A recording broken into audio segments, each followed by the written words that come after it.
بسم اللہ الرحمن الرحیم.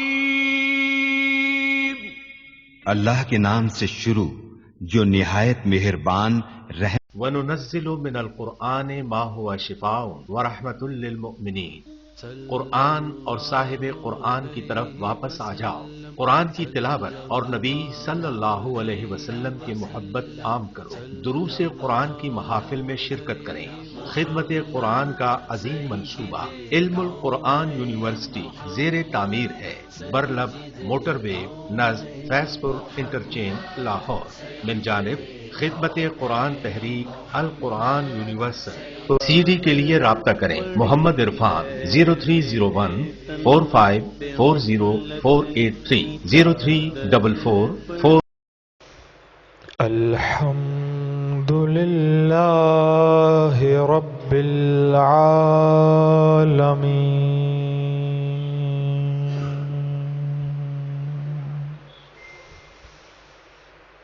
والعاقبۃ للمتقین والصلاة والسلام على سید المرسلین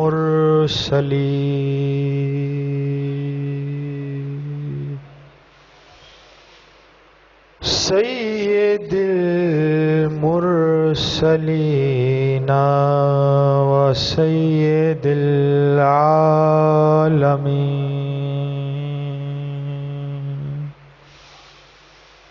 رحمت للعالمین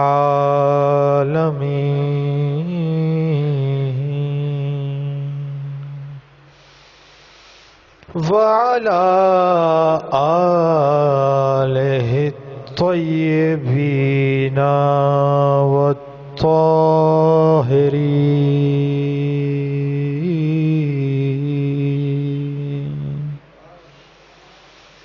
وعلى أصحابه أجمعين. أما بعد فأعوذ بالله من الشيطان الرجيم.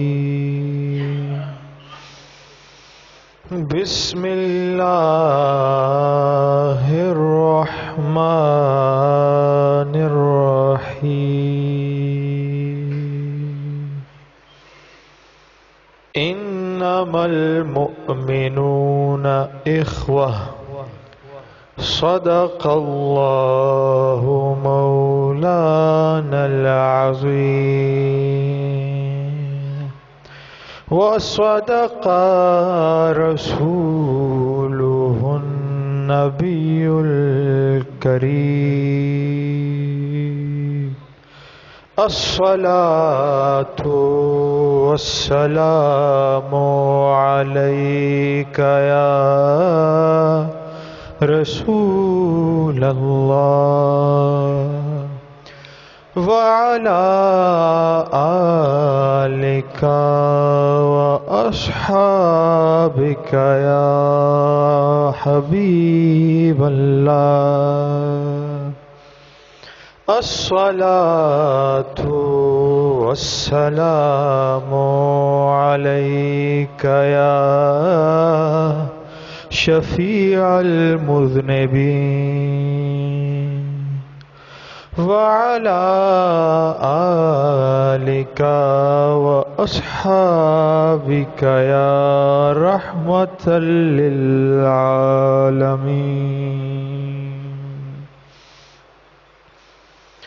اگر ہم نے درس قرآن نہ بھلایا ہوتا تو زمانے نے یہ زمانہ نہ دکھایا ہوتا. اور تھے تو آبا وہ تمہارے ہی مگر تم کیا ہو، ہاتھ پر ہاتھ دھرے منتظر فردا ہو۔ بھلا دی ہم نے جو آبا سے میراث پائی تھی، ثریا سے زمین پر آسمان نے ہم کو دے مارا۔ برادران اسلام، جو میں نے آیت آپ کے سامنے تلاوت کرنے کا شرف حاصل کیا، اللہ رب العزت اس آیت میں اپنے بندوں کو باور کروا رہا ہے،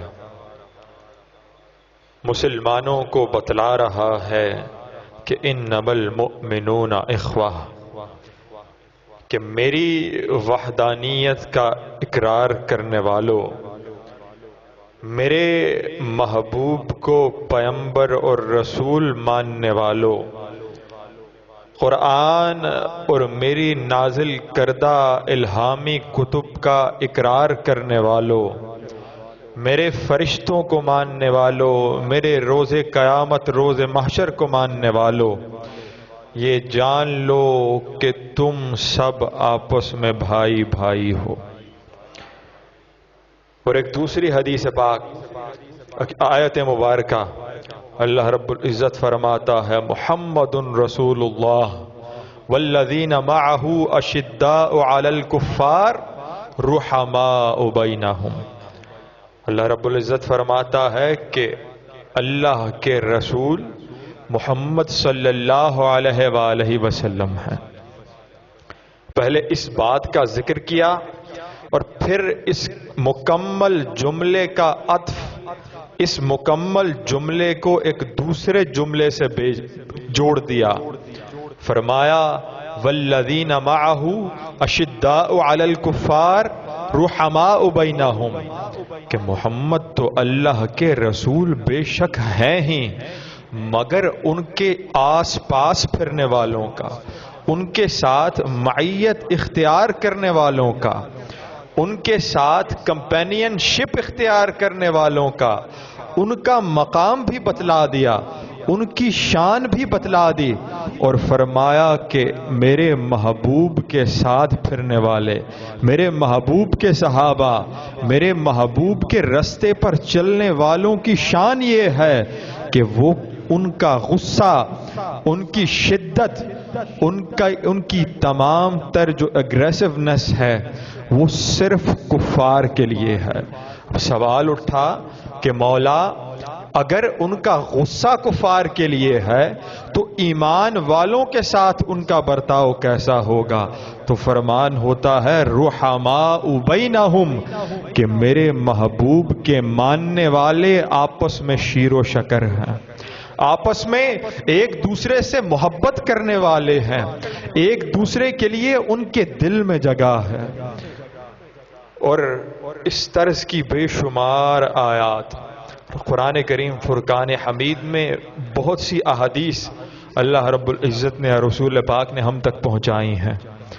اور ایک سوال یہ اٹھتا ہے کہ جس محبت کی ہم بات کر رہے ہیں، جب انسان اس دنیا میں آتا ہے اس کا پالا بہت سے لوگوں سے پڑتا ہے، دنیا میں آتے ہی اس کے ماں باپ ہوتے ہیں، پھر جب وہ تھوڑا سا بڑا ہو جاتا ہے تو اسے دوسرے رشتوں کے ساتھ اس کا تعارف ہوتا ہے، دادا، نانا، نانی، دادی، چاچے، تائے، مامے، ان تمام رشتوں کے ساتھ وقت کے ساتھ ساتھ اس کے دل میں عشق، محبت اور اس قسم کے جتنے بھی پیشنز ہیں، اس قسم کے جتنے جذبات ہیں وہ پنپنے لگتے ہیں، پروان چڑھتے لگتے ہیں۔ مگر اللہ رب العزت نے یہ جو ایمان کا بھائی چارہ ہے، یہ جو اسلام کی اخوت ہے، اللہ رب العزت نے اس کا مقام آپ کے دنیاوی رشتوں سے الگ کر دیا، کیسے؟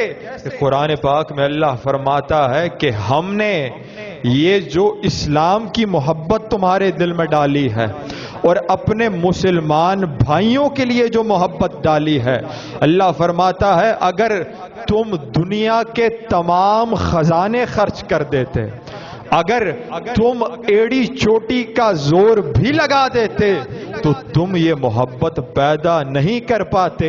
پوچھنے والوں نے پوچھا مولا تو یہ محبت آئی کہاں سے ہے؟ اللہ رب العزت فرماتا ہے فَأَلَّفَ بَيْنَ قُلُوبِكُمْ فَأَصْبَحْتُمْ بِنِعْمَتِهِ إِخْوَانًا، کہ میرے بندو یہ محبت تمہارے دلوں میں ڈالنے والا اور کوئی نہیں، میں خود اللہ رب العزت ہوں جس نے تمہارے دلوں میں یہ پیار ڈالا ہے۔ وَأَصْبَحْتُمْ بِنِعْمَتِهِ إِخْوَانًا، اور پھر فرمایا کہ یہ جو بھائی چارہ ہے، یہ جو معاشرے میں تمہارے درمیان ایک اکائی ہے، یہ قائم کرنا کوئی عام بات نہیں ہے۔ یہ محبت، یہ بھائی چارہ، یہ اخوت، یہ کوئی عام بات نہیں ہے، بلکہ یہ میری خاص نعمت ہے جو میں نے تمہارے اوپر کی ہے۔ فَأَصْبَحْتُمْ بِنِعْمَتِهِ إِخْوَانًا۔ اب اللہ رب العزت نے مسلمانوں کے لیے کچھ حقوق کا ہمارے اوپر لاگو کر دیے، کچھ ذمہ داریاں ہیں اور کچھ حقوق ہیں۔ اب ان میں کئی درجات رکھ دیے ہیں۔ اب سب سے پہلے آپ کے لیے لازمی ہے کہ اگر آپ کسی کا فائدہ نہیں کر سکتے، اگر آپ کسی کی زندگی کو آسودہ حال نہیں کر سکتے تو کم از کم اسے کوئی نقصان نہ پہنچائیں، کم از کم اسے کوئی ایذا نہ دیں۔ تو اللہ رب العزت نے اس سے متعلق اپنے پیغمبر کو مخبر فرمایا اور رسول اللہ صلی اللہ علیہ وآلہ وسلم نے بہت سی احادیث ہم تک پہنچائیں۔ تو رسول اللہ فرماتے ہیں کہ کل المسلم علی المسلم حرام دمہ ومالہ وعرضہ، فرمایا کہ کسی بھی مسلمان کے لیے یہ جائز نہیں ہے، یہ حق اسے نہیں دیا گیا کہ وہ اپنے مسلمان بھائی کا یا خون بہائے یا اس کے مال کو حذف کرے یا اس کی عزت پر حرف آنے دے۔ اب یہ سب سے جو لو لیول ہے عام مسلمانوں کے لیے، یہ حکم ہوا کہ ان کاموں سے آپ نے ہر صورت پرہیز کرنا ہے۔ مسلمان کا ناحق خون بہانا، اس کا مال ہضم کرنا، ہڑپ کر جانا اور اس کی عزت پر کوئی حرف لانا، ان تین چیزوں سے پہلے منع فرمایا۔ پھر ایک اسی طرز کی حدیث پاک المسلم من سلم المسلمون من لسانہ ویدہ، رسول اللہ فرماتے ہیں کہ مسلمان، حقیقی مسلمان کون ہے؟ من سلم المسلمون من لسانہ ویدہ، حقیقی مسلمان وہ ہے کہ جس کی زبان سے اپنے بھائی کے لیے کبھی کوئی برے الفاظ نہ نکلے، جو اپنے بھائی کو گالی نہ دے، جو اپنے مسلمان بھائی کو برے الفاظ میں یاد نہ کرے۔ المسلم من سلم المسلمون من لسانہ ویدہ والمؤمن من امنہ الناس علی دمائہم واموالہم۔ یہ دوسری بات ریپیٹ ہو رہی ہے۔ اب اس حدیث پاک کے بعد صحابہ نے رسول اللہ سے پوچھا کہ یا رسول اللہ صلی اللہ علیہ وآلہ وسلم کہ ہم، اب ایک سوال ذہن میں ویسے ہی آتا ہے، آپ کے ذہن میں بھی آئے گا، عام شخص کے ذہن میں، کسی شخص کے ذہن میں بھی آ سکتا ہے کہ اگر کوئی قاضی کسی کے اوپر فتویٰ دے، حکم نامہ جاری کرے کہ فلاں شخص کو زندان میں ڈال دیا جائے، اس کا مال اس سے چھین لیا جائے، اسے سزائے موت دے دی جائے، تو کیا اس کی جان نہیں حذف کی جا رہی؟ کیا یہاں پر اس کا مال اس سے چھینا نہیں جا رہا؟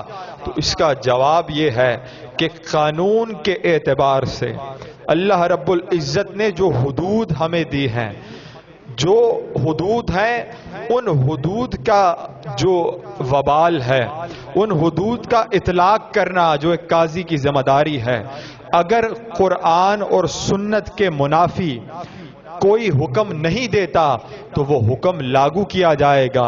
اور ایسے میں ان احادیث کے اندر جو حقوق مسلمانوں کو دیے گئے ہیں وہ ان کے اپنے کرتوتوں کی وجہ سے، وہ ان کے اپنے گناہوں کی وجہ سے وہ حقوق حذف ہو جائیں گے اور ان کے اوپر قاضی کے حکم نامے کا اطلاق کیا جائے گا۔ اب ایک اور حدیث پاک، اب اس حدیث میں رسول اللہ فرما رہے ہیں کہ سباب المسلم فسوق وقتالہ کفر، کہ مسلمان کو گالی دینا کفر ہے، فسق ہے۔ بندہ اگر آپ کسی بھائی کو گالی دیتے ہیں تو آپ نعوذ باللہ فاسق ہو جائیں گے، اور اگر آپ کسی کو مار دیتے ہیں، کسی کو قتل کر دیتے ہیں، تو آپ کفر کے درجے تک جا سکتے ہیں۔ اب سوال یہ آتا ہے کہ اسلام کی تاریخ میں بہت سے ایسے واقعات ملتے ہیں کہ جو شخص کسی کو مار دیتا ہے اسے قاضی اس پر حد جاری کرتا ہے، اسے النفس بالنفس کے اصول کے تحت سزائے موت دے دی جاتی ہے، مگر اس آیت، اس حدیث پاک کی روح سے تو وہ کافر ہو گیا۔ مگر پھر ہوتا کیا ہے کہ ہم اسے سزائے موت بھی دیتے ہیں، پھر اس کا جنازہ بھی پڑھتے ہیں۔ اب سوال یہ اٹھا کہ اگر وہ کافر ہو گیا تھا، اگر وہ دین اسلام سے نعوذ باللہ خارج ہو گیا تھا، تو اس کا جنازہ کیوں پڑھا گیا؟ تو جواب یہ آتا ہے کہ اس حدیث پاک میں تاکید کے لیے یہ الفاظ رسول اللہ نے استعمال کیے کہ مسلمان کو قتل کرنا، فسق قتل کرنا کفر کے درجے پر ہے، مگر وہ کفر نہیں ہے، وہ ایسا کفر نہیں ہے کہ جس پر آپ جو ہے حد جاری کریں۔ اور اس لیے اس روح سے اگر ایسا ہو بھی جاتا ہے اور قاضی فتویٰ دے بھی دیتا ہے تو وہ مسلمان اپنا وہ گناہ جو ہے اس کے نتیجے میں اسے وہ سزا بھگتنی پڑے گی، مگر وہ دائرہ اسلام سے خارج نہیں ہوگا۔ اور اسی طرح کی ایک اور حدیث پاک ہے کہ رسول اللہ نے فرمانا اذا التقى المسلمان بسیفیہما فالقاتل والمقتول فی النار، فرمایا کہ اگر دو مسلمان آپس میں ایک دوسرے پر حملہ آور ہوں، اپنی تلواریں نکالیں اور ایک دوسرے سے لڑنے لگیں، پستولیں نکال کر ایک دوسرے پر فائرنگ کرنے لگیں، تو اللہ کے نبی فرماتے ہیں فالقاتل والمقتول فی النار، قاتل بھی جہنمی ہے، مقتول جو قتل ہوا ہے، جس کی جان گئی ہے، وہ بھی جہنمی ہے۔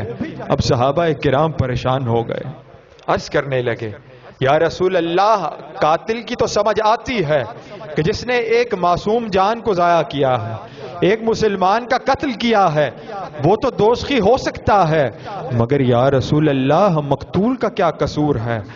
ما بال المقتول؟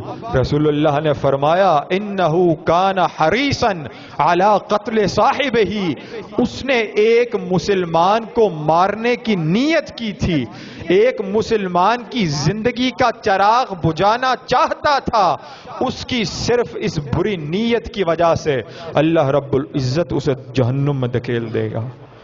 تو مسلمان کے اوپر حملہ کرنا، مسلمان کو مارنے کی سازش کرنا، اللہ رب العزت نے اس کے لیے سخت وعید رکھی ہے۔ اور یہ میں پہلا درجہ آپ کے سامنے بیان کر رہا تھا۔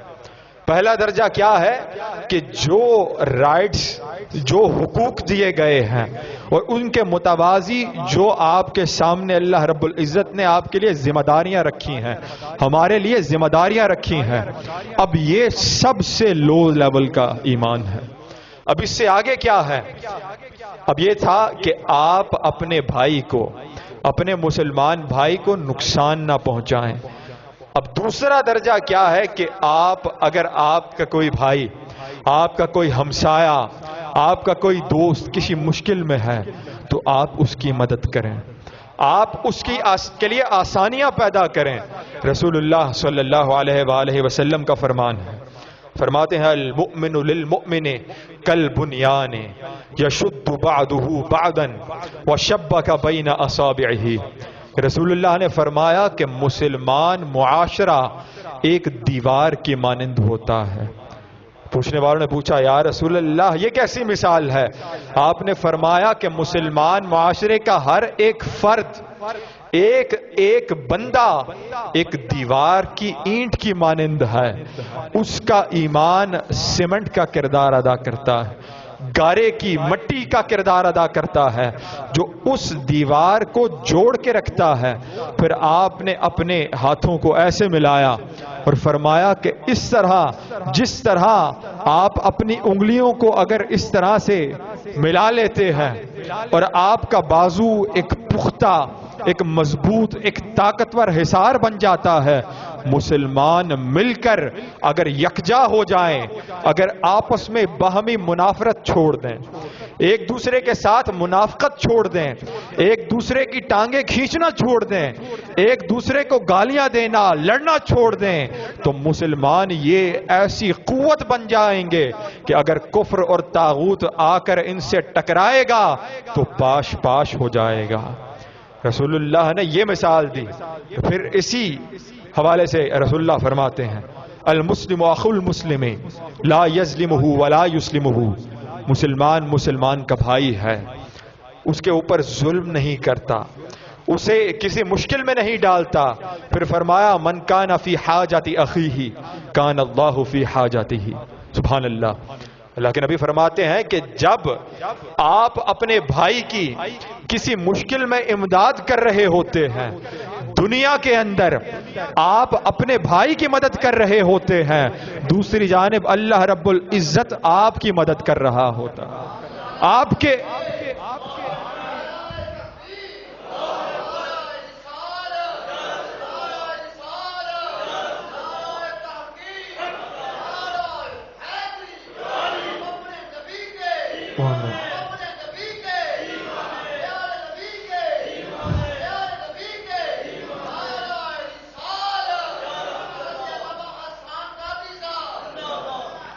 من کان فی حاجت اخیہ کان اللہ فی حاجتہ۔ پھر فرمایا ومن فرج عن مسلم کربتا فرج اللہ عنہ کربتا من کربات یوم القیامہ۔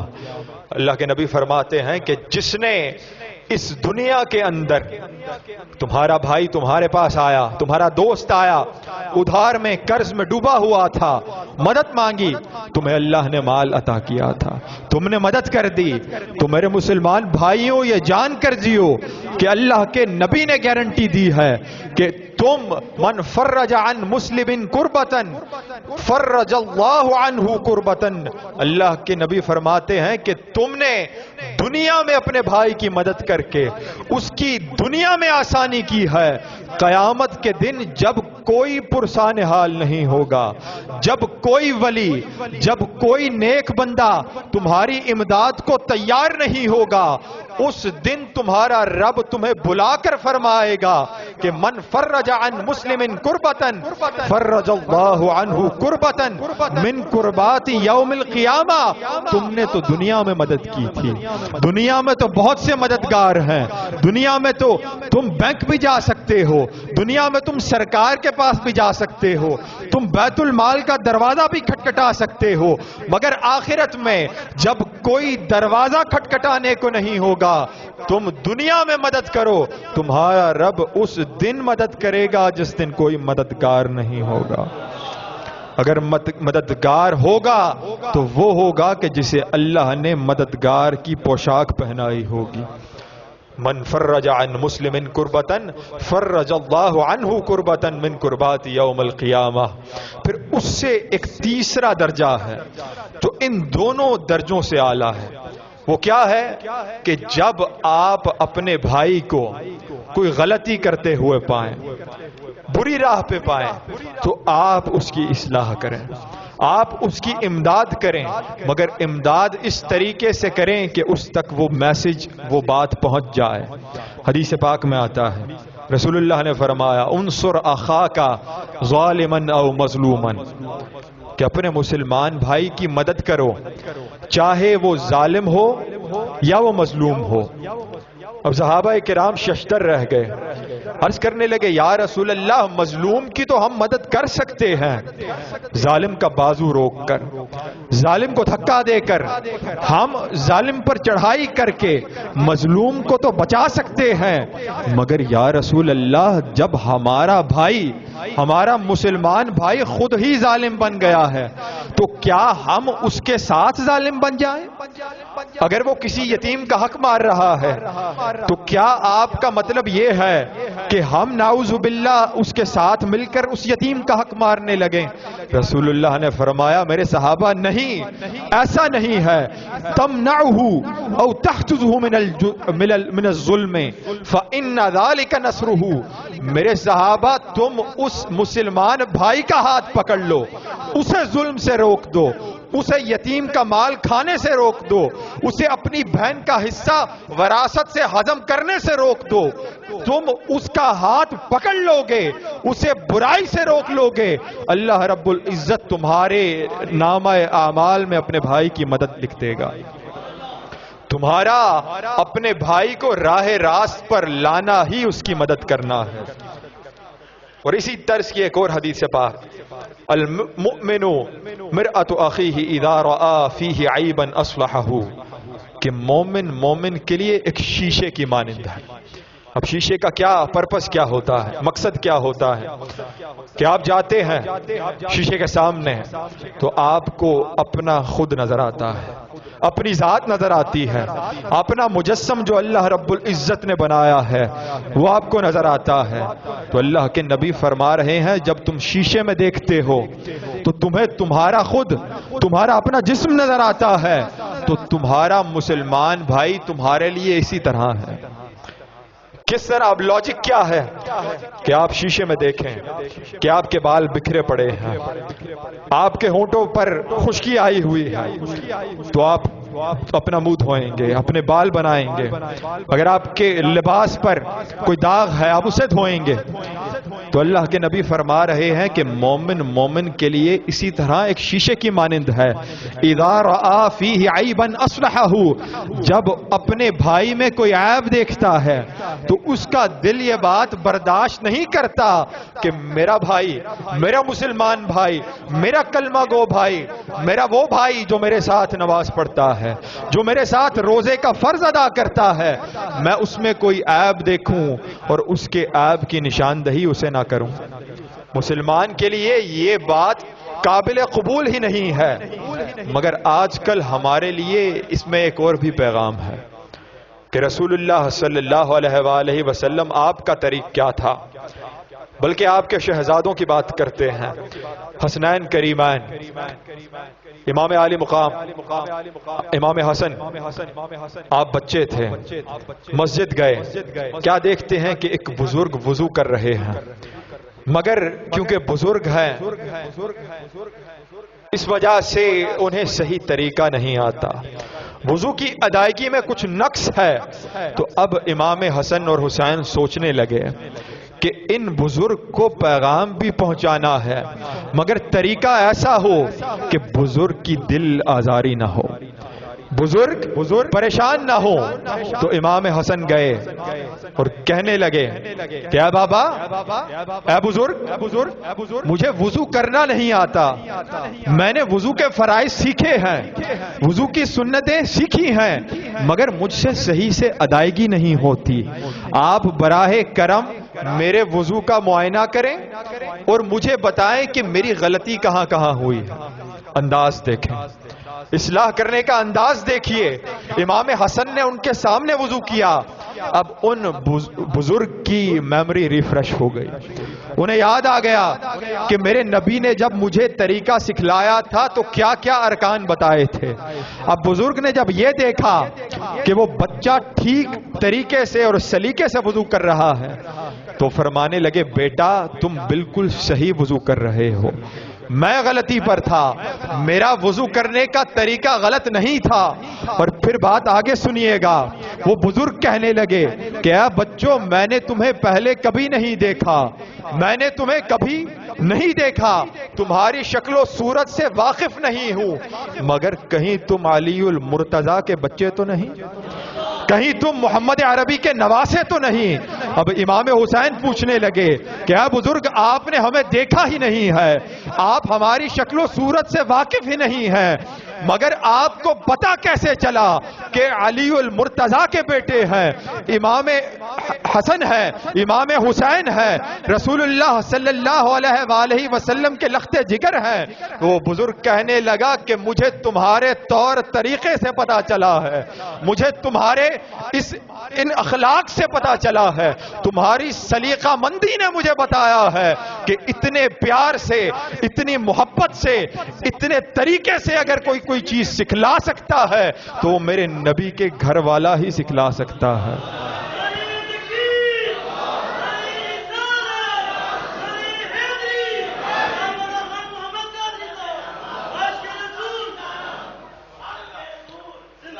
تیری نسل پاک میں ہے بچہ بچہ نور کا، تو ہے عین نور، تیرا سب گھرانہ نور کا۔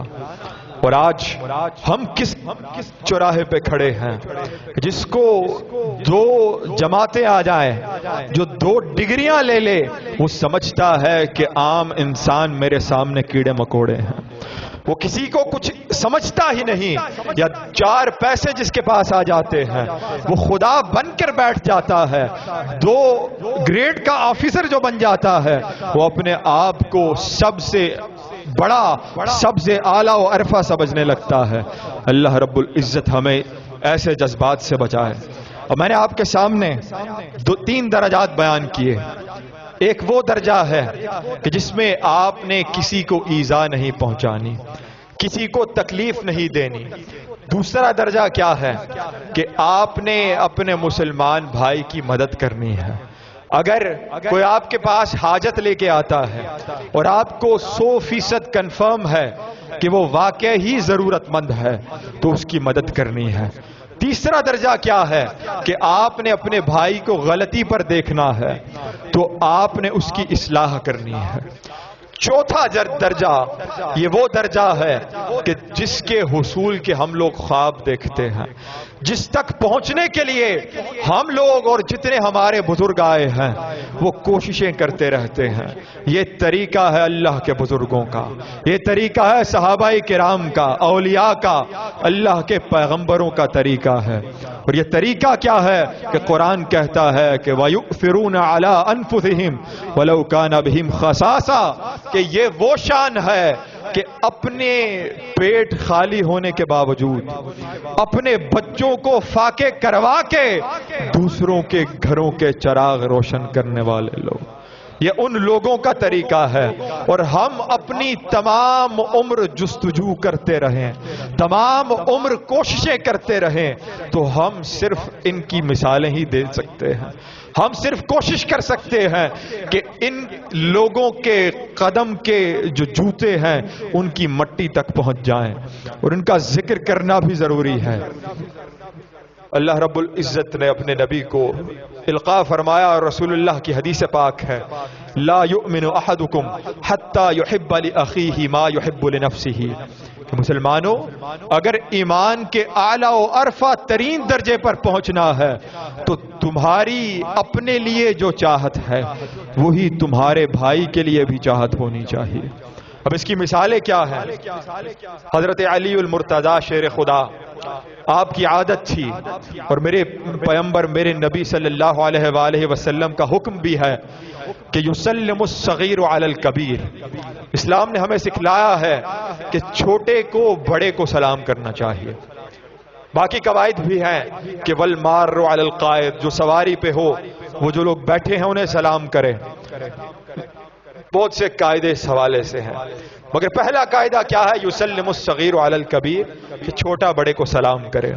اور صحابہ کرام جو سب سے زیادہ رسول اللہ کی اسوہ حسنہ پہ، آپ کے فرمان پر عمل کرنے والے تھے، ان کا شعار یہی تھا۔ حضرت علی المرتضیٰ جب بھی صدیق اکبر رضی اللہ تعالی عنہ کو ملتے پہل کرتے سلام میں۔ اب ایک دن کیا ہوا کہ سیدنا ابو بکر صدیق آپ تشریف لاتے ہیں تو حضرت علی المرتضیٰ سلام میں پہل نہیں کرتے۔ حضرت علی ان سے سلام لیتے ہیں۔ اب سلام لینے کے بعد حضرت ابو بکر کو تعجب ہوا، انہوں نے سلام لیا، تعجب ہوا، فرمانے لگے کہ علی آپ کی تو عادت یہ ہے، آپ کا تو شعار یہ ہے کہ آپ ہمیشہ سلام میں پہل کرتے تھے، مگر آج آپ نے سلام میں پہل نہیں کی ہے۔ آج آپ نے رسول اللہ کے ایک اس فرمان کو شاید نظر انداز کر دیا ہے۔ علی المرتضیٰ فرمانے لگے، اے صدیق اکبر، میں نے اپنے نبی کے فرمان کو نظر انداز نہیں کیا، میں نے سلام پہ پہل آج اس لیے نہیں کی کیونکہ ہر دفعہ میں سلام میں پہل کرتا تھا، اللہ رب العزت مجھے بے پناہ اجر عطا کر دیتا تھا۔ آج مجھے گوارا نہیں ہوا کہ ہر دفعہ میں ڈھیر سارا اجر لے جاؤں۔ آج میں نے سلام میں پہل اس لیے نہیں کی کہ آج آپ سلام میں پہل کریں گے، اللہ آپ کے نامہ اعمال میں وہ سارا اجر لکھ دے گا۔ صحابہ کرام کی اللہ رب العزت نے شان یہ بیان فرمائی ہے کہ میرے نبی کے یہ بندے نیکیوں میں ایک دوسرے سے ریس لگانے والے ہیں، یہ لوگ نیکیوں میں سبقت لے جانے کی کوشش کرتے رہے ہیں۔ اور ایک اور جو واقعہ جو ہم بچپن سے پنجاب ٹیکسٹ بک بورڈ کی کتابوں میں بھی پڑھتے آئے ہیں کہ جنگ یرموک تھی، کمسان کا رن تھا، سینکڑوں مسلمان شہید ہو چکے تھے۔ تو ایسے موقع پر حضرت ابن حذیفہ، حجم بن حذیفہ آپ نکلے، آپ اپنے کزن کو ڈھونڈتے ہوئے، اپنے چچا زاد کو ڈھونڈتے ہوئے جنگ کے میدان میں پھرنے لگے اور زخمیوں میں ڈھونڈنے لگے کہ میرا چچا زاد کہاں پر ہے۔ اب انہیں ان کا چچا زاد ملا، زخموں کی تاب نہ لا کر اپنے خالق حقیقی سے ملنے والے تھے، بہت زخمی تھے۔ اب انہوں نے پانی کا پیالہ بھر کے اپنے چچا زاد کو پلانا چاہا، مرنے والے تھے، آخری رمق باقی تھی، شاید وہ پانی پی کر کچھ جان میں جان آ جاتی، مگر حضرت ابن حذیفہ کے چچا زاد بھائی ابھی وہ پیالہ منہ تک نہ آیا تھا کہ حضرت ابن ہشام کے کراہنے کی آواز آئی، ان کے پکارنے کی آواز آئی، پانی کی صدا لگا رہے تھے۔ تو حضرت جو ان کے چچا زاد بھائی تھے انہوں نے اشارہ کیا کہ میں یہ پانی نہیں پی سکتا۔ پوچھا کیوں نہیں پی سکتے؟ فرمایا میرا مسلمان بھائی پیاسا ہے، اسے پیاس لگی ہے، کراہ رہا ہے، جاؤ یہ پانی اس کے پاس لے کر جاؤ۔ وہ پانی لے کر حضرت ابن ہشام کے پاس آتے ہیں، حضرت ابن ہشام ابھی پانی پینے لگتے ہیں کہ ایک اور مجاہد کی کراہنے کی آواز آتی ہے، وہ بھی چیخ رہا ہے، اسے بھی زخم لگے ہیں۔ اب وہ کہتے ہیں کہ میں بھی یہ پانی نہیں پیوں گا، اس پیالے کو منہ بھی نہیں لگاؤں گا، یہ پانی میرے بھائی کے پاس لے کر جاؤ۔ اب وہ حضرت ابن حذیفہ تیسرے بندے کے پاس جاتے ہیں تو جا کر کیا دیکھتے ہیں کہ جو زخمی ابھی 2 منٹ پہلے کراہ رہا تھا وہ اپنے مالک حقیقی سجا ملا ہے۔ واپس دوڑتے ہوئے پلٹ کر آتے ہیں، ابن ہشام کے پاس آتے ہیں تو ابن ہشام بھی شہادت کے مرتبے پر فائز ہو چکا ہے۔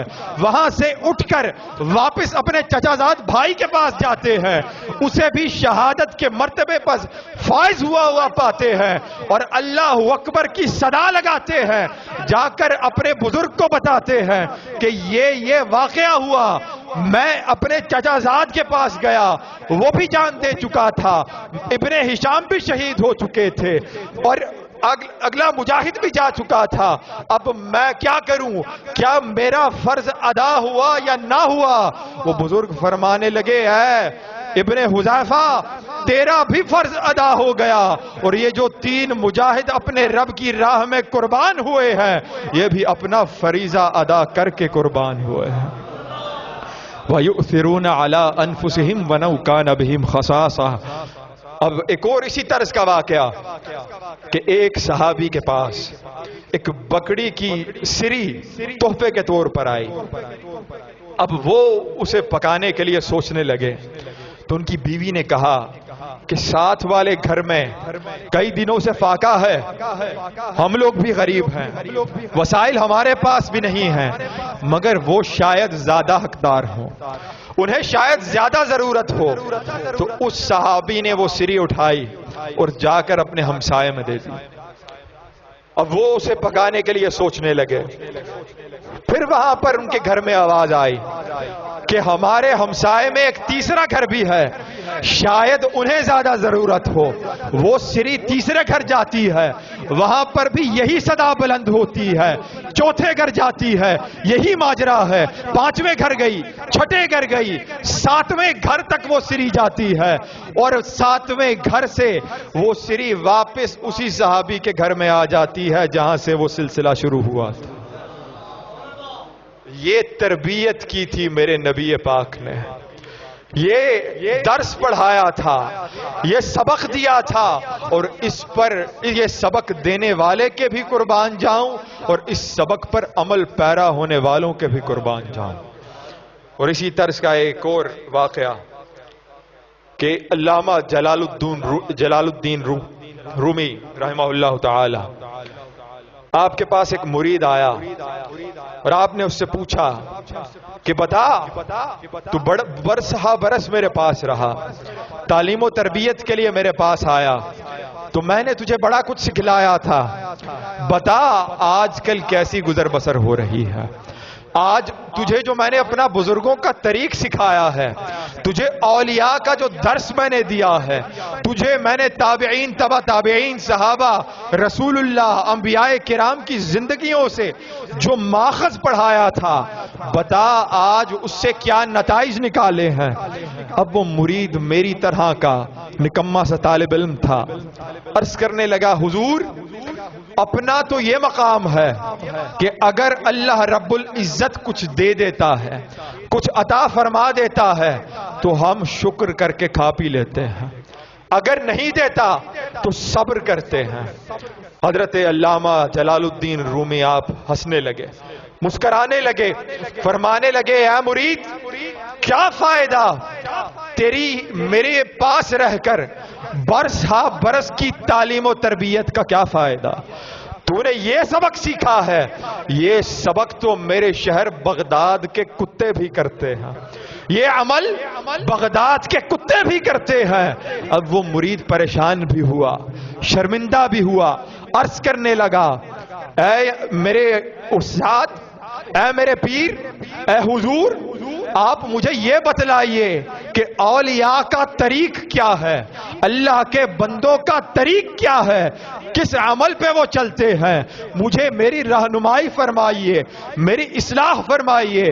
تو علامہ جلال الدین رومی آپ فرمانے لگے کہ ہمارا طریق یہ ہے کہ جب اللہ عطا کرتا ہے، جب اللہ کے خزانے ہمارے لیے کھل جاتے ہیں، جب ہیرے جواہرات کی بارش ہوتی ہے تو ہم وہ سارا کا سارا مال اٹھاتے ہیں اور اللہ کے بندوں میں بانٹ دیتے ہیں. تو وہ عرض کرنے لگا کہ اگر آپ کو ملتا ہے تو آپ بانٹ دیتے ہیں، اگر نہیں ملتا تو پھر کیا کرتے ہیں؟ فرمایا کہ تم شکر تب کرتے ہو جب اللہ تمہیں عطا کرتا ہے. ہمارا طریقہ یہ ہے کہ ہم جب نہیں ملتا، جب ہم بھوکے ننگے ہو، فاقے سے ہو، تو ہم تب بھی اپنے رب کا شکر ادا کر رہے ہوتے ہیں.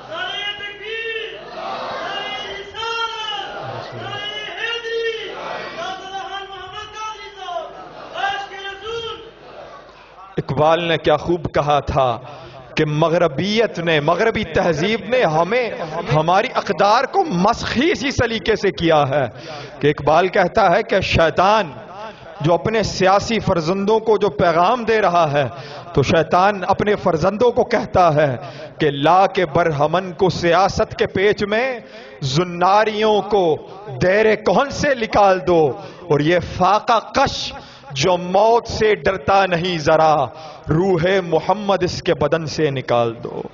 تو یہ جو روح محمد ہمارے بدن سے کھینچی گئی ہے، یہ جو مغربیت کا طوفان آیا ہے، یہ صرف پینٹ شرٹ نہیں ہے، یہ صرف جو آپ لوگ صرف اللہ رب العزت کا فرمان ہے.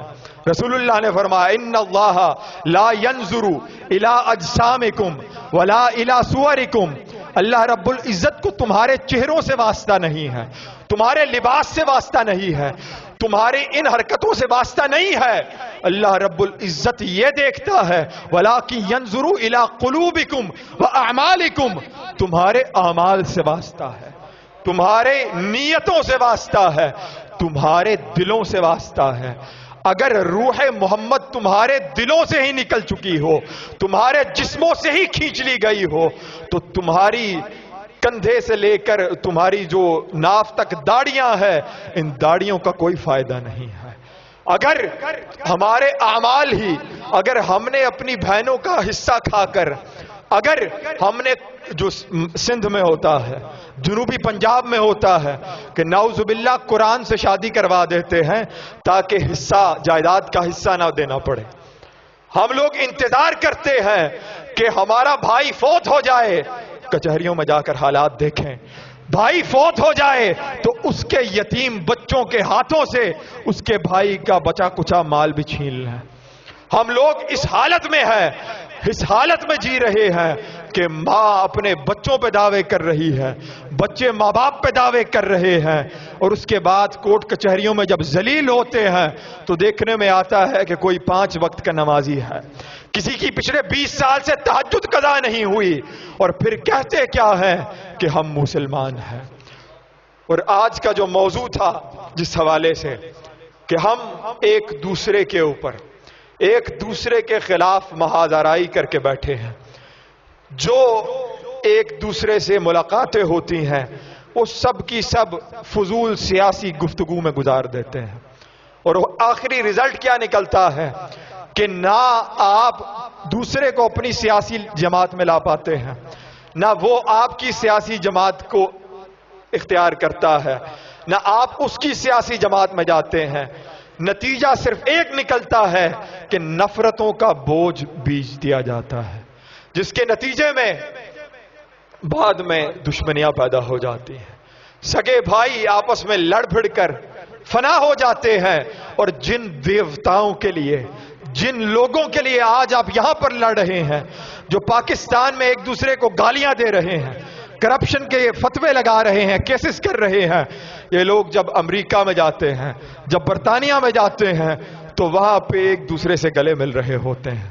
پھر آپ لوگ ہی ان کی تصویریں دیکھ کر پریشان ہوتے ہیں کہ جس لیڈر کے لیے، جس شخص کے لیے میں نے اپنے مسلمان بھائی کے ساتھ قطع تعلق کر لیا، اور وہ حدیث پاک آپ کو بچپن سے، ہمیں بچپن سے پڑھائی گئی ہے کہ 3 دن سے زیادہ آپ کا اپنے بھائی کے لیے قطع تعلق روا ہی نہیں ہے۔ اللہ رب العزت کو قبول ہی نہیں ہے کہ اگر آپ 3 دن تک نہیں اپنے بھائی سے صلح کرتے، صلح صفائی پر نہیں آتے، تو آپ اللہ رب العزت کے خوشنودی حاصل نہیں کر سکتے۔ ہم اس کے باوجود قرآنی آیات، ہم نے قرآن پاک کو صرف غلافوں میں سجانے کے لیے رکھا ہے، نعوذ باللہ۔ قرآن پاک میں اللہ رب العزت خود فرما رہا ہے وقال الرسول یا رب ان قوم اتخذوا هذا القرآن مہجورا، کہ ایک وقت ایسا بھی آئے گا کہ اللہ کے نبی جو فخر کرتے تھے کہ میں اپنی امت کی کثرت کی وجہ سے باقی نبیوں پر فخر کروں گا، یہ رسول اللہ کی حدیث پاک ہے، وہی نبی اپنے رب سے شکایت کرے گا اپنی امت کی اور فرمائے گا کہ اے رب، میری امت نے میرے قرآن کی تعلیمات کو پس پشت ڈال دیا ہے۔ وقال الرسول یا رب ان قوم اتخذوا هذا القرآن مہجورا، یا رب میری قوم نے میرے قرآن کو، تیرے قرآن کو ترک کر دیا۔ یہ دنیاوی لوگوں کی دنیاوی منافقت کے پیچھے لگ گئے، آپس میں نفرتیں پیدا کی، آپس میں ایک دوسرے سے دشمنیاں پیدا کی، اور ایک دشمنی جو پیدا ہو جاتی ہے خاص طور پر ہمارے معاشرے میں، یہ کئی سال تک چلتی ہیں، پشتوں تک چلتی ہیں، اور چھوٹی چھوٹی باتوں پر ایسی لڑائیاں ہوتی ہیں کہ اللہ رب العزت ہمیں معاف فرمائے۔ اللہ ہمیں قرآن کو پڑھنے کی بھی اور اس کو سمجھ کر پھر عمل کرنے کی بھی توفیق عطا فرمائے۔ وآخر دعوانا الحمدللہ رب العالمین۔